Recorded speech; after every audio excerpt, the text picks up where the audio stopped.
The muted sound of James's footsteps echoed on the marble floor as he made his way to his office, where he planned to spend the night. He was tired, but more emotionally than physically. In recent months, his relationship with his wife had become a mere formality. There was no warmth left, only the commitment to maintain appearances. He glanced at his phone, remembering the last message from his mistress. She was his wife's best friend, but that only made everything more thrilling for him. There was something cynical and perverse about the situation, but the sense of power was irresistible. He felt that everything was under control. However, his wife, Emily, always so calm and serene, had seemed distant in recent days. She doesn't know anything, James thought as he sat in his leather chair and opened his laptop to check some emails. To him, everything was in his hands. The world was his to shape. But he was wrong. Emily had found out. Maybe it was his different behavior or something her friend mentioned unintentionally. But she knew. And in the silence of her confirmed suspicions, she began to plot her own plan. Her husband's betrayal hurt her deeply, but what she desired now wasn't revenge. It was justice. She knew she needed evidence, and for weeks, silently, she gathered everything she needed. The betrayal, the secret meetings, the messages, everything was documented. And now she was ready to act. Emily was sitting at the dining table when James arrived late that night. He gave her the usual cold kiss on the forehead and sat down at the table without noticing the intense gaze she was giving him. Emily wasn't eating. She was just watching him as he devoured his meal in silence. "I want a divorce." The words hung in the air like distant thunder. James stopped chewing and looked at her with a mix of surprise and disdain. "You're joking, right?" But Emily wasn't joking. With a cold calm, she slid a folder of documents across the table. Inside were the proofs of his betrayal, the records she had carefully compiled. Her expression was one of unyielding serenity. She had already cried inside, but she wouldn't let him see her pain now. "You have no right to accuse me like this. You won't get anything," he said with an arrogant smile, regaining his posture of superiority. He had already spoken to his lawyer, confident that he would come out of this without losing anything, and even with his image intact. "We'll see," Emily replied. "I just wanted you to know before you receive the official notice. And I also want you to understand that it's not just the divorce that's at stake." She didn't need to say more. For the first time, James realized that Emily was stronger than he had ever imagined.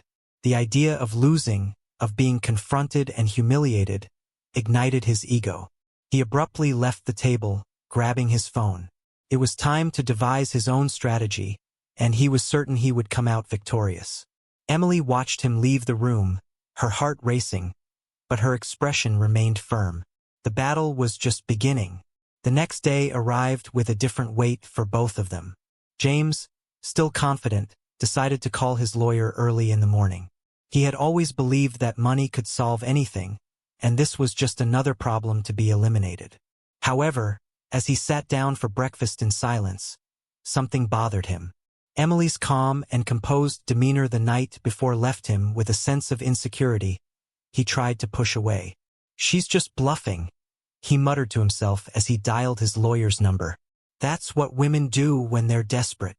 On the other side of town, Emily was already in a meeting with her own lawyer. What James didn't know was that she had consulted one of the best attorneys in New York, specializing in high-profile divorces. She had been patient, meticulous. All the evidence was well documented, and on top of that, the prenuptial agreement James had signed years ago would be her trump card. Emily's lawyer looked at her seriously. "Do you have a copy of the prenuptial agreement? This could be crucial to ensuring you get a fair settlement." She nodded and handed over a copy of the document. The lawyer read it in silence for a few minutes before looking up with a surprised expression. James made a huge mistake. This agreement, if read carefully, guarantees that in the event of infidelity, you're entitled to a much larger portion of the assets than he probably imagines. Emily couldn't help but smile slightly.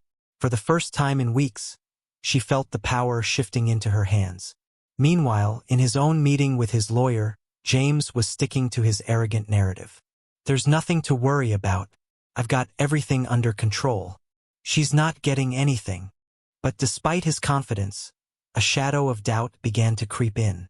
His lawyer asked him to bring a copy of the prenuptial agreement.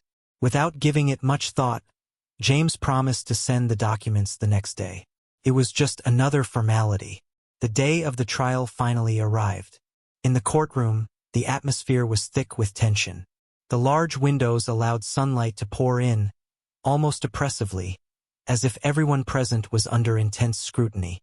Emily arrived first, accompanied by her lawyer, her expression calm yet resolute. She knew the coming days would be crucial. James entered soon after, his mistress by his side. He appeared confident, smiling as if he had already won before the proceedings even began. Dressed in a designer suit, he exuded power. To him, this was just a formality that would soon be over. His mistress, however, seemed restless, fidgeting constantly with her hands as if something was bothering her. As soon as they both sat down, the judge entered the room. The sound of the gavel echoed, calling for silence and attention. James shot one last provocative look at Emily, but she didn't flinch. Her focus was entirely on the lawyer who now stood to speak.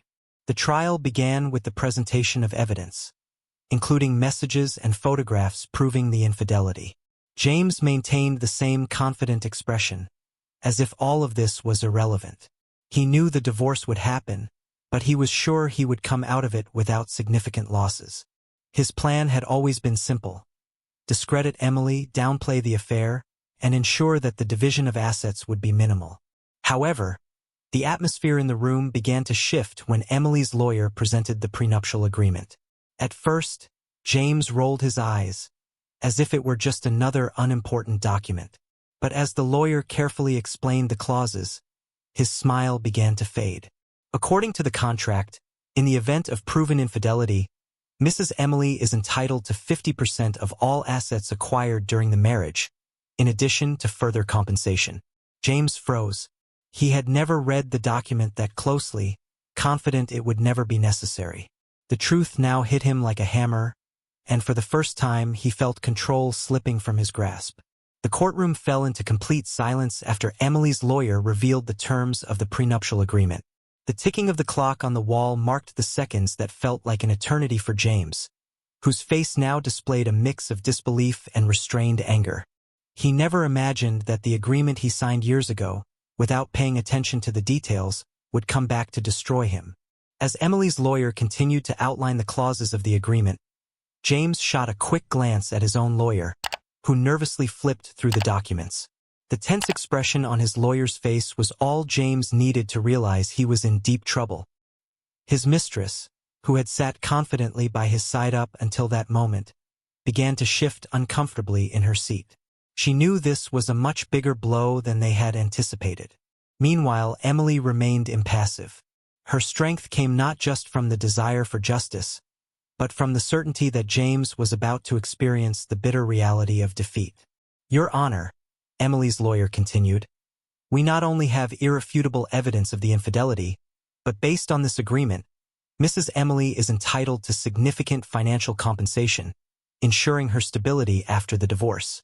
The judge, visibly intrigued, called for a brief recess to review the agreement in more detail. James tried to maintain his composure, but the sense of control he once felt was rapidly slipping away.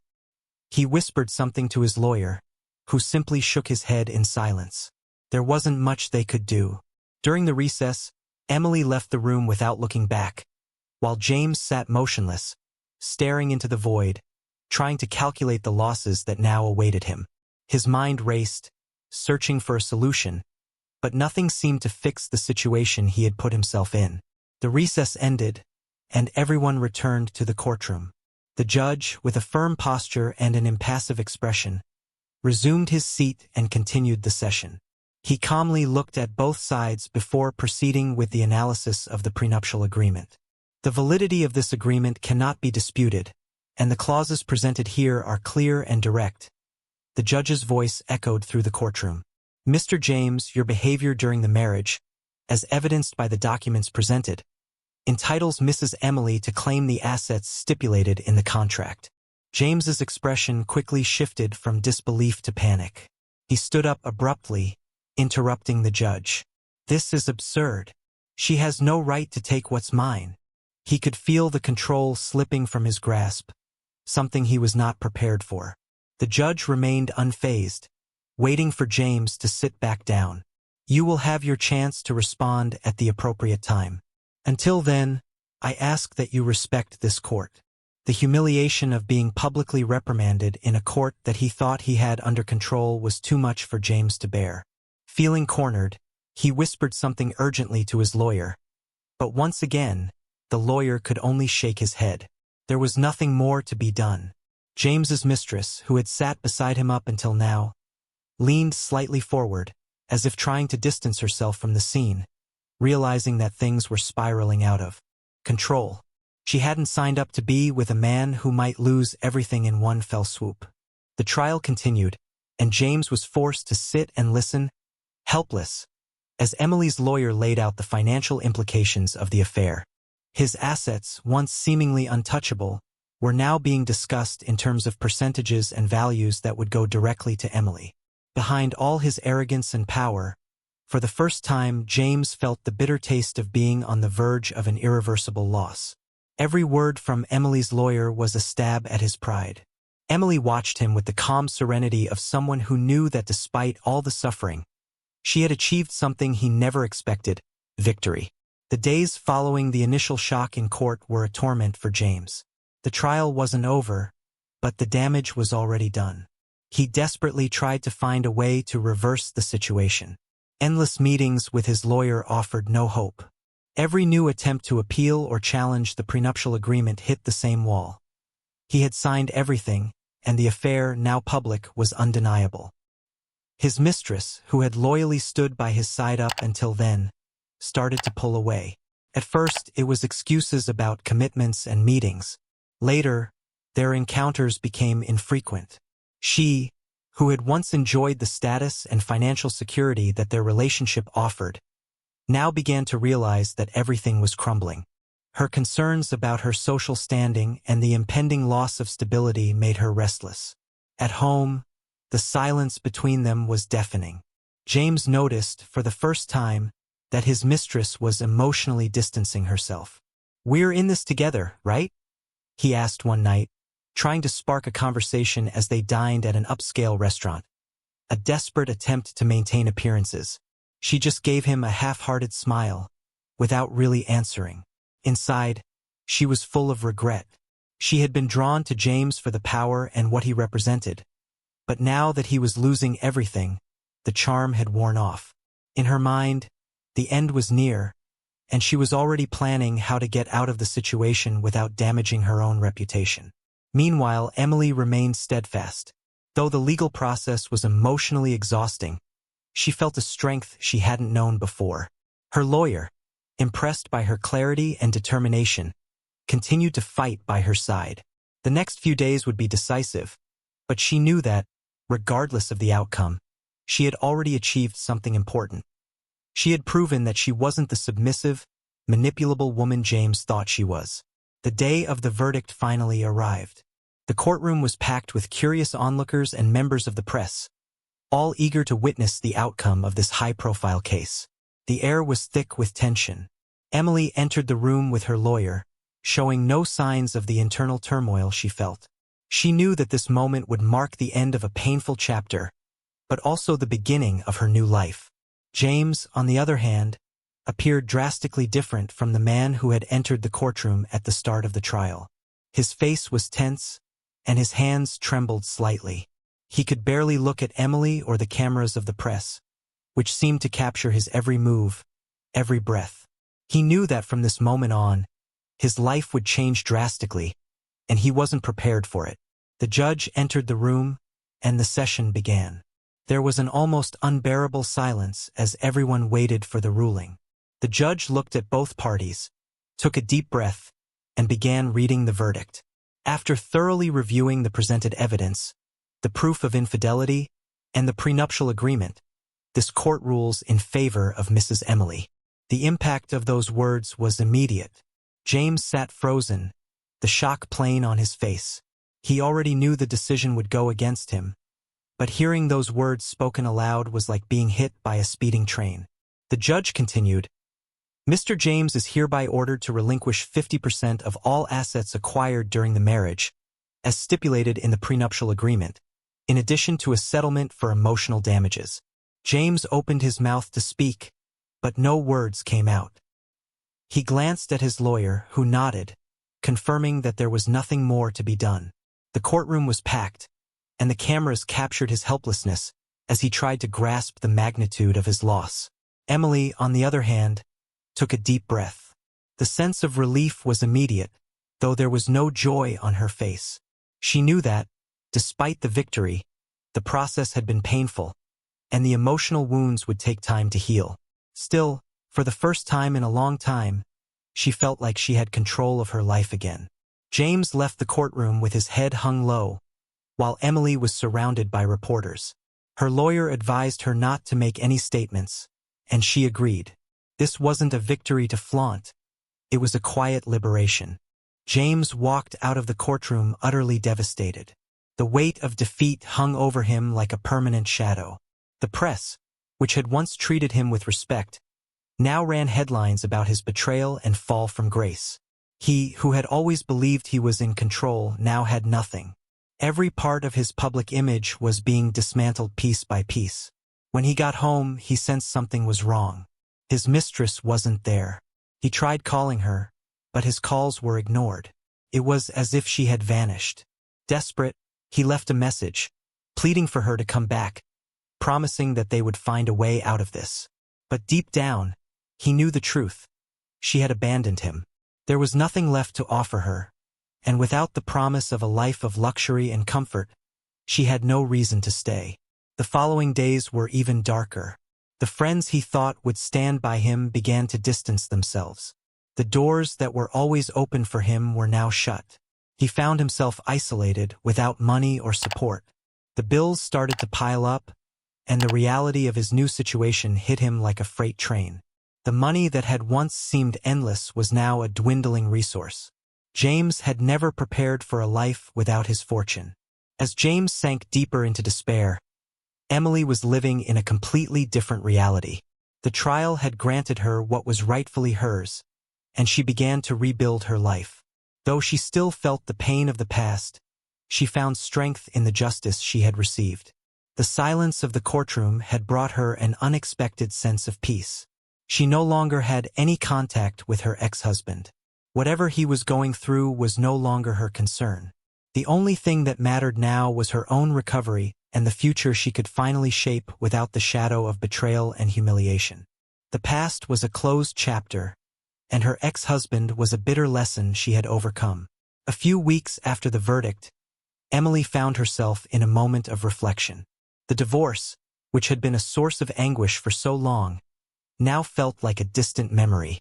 The house she had once shared with James was no longer her home. She had moved to a new place, smaller but cozy, a space she could finally call her own, free from the bitter memories of the past. With the money she received from the divorce, Emily decided to invest in something she had always dreamed of but never had the courage to pursue: opening her own consulting business. It was an idea she had developed over the years but had always been suppressed by her marriage and James's demands. Now she had the freedom to follow her own dreams. Her first week in the new office was quiet. Slowly, clients started to come in, and Emily felt a joy she hadn't experienced in years. It was the satisfaction of building something from the ground up, something that depended entirely on her skills and efforts. Meanwhile, James was living his own personal hell. The doors to the business world had closed on him, and the people who once admired him now avoided him. He had lost everything: his fortune, his reputation, and above all, the image of control he had held so dear. Silently, he began selling off what remained of his assets to cover his mounting debts. Emily, however, moved forward.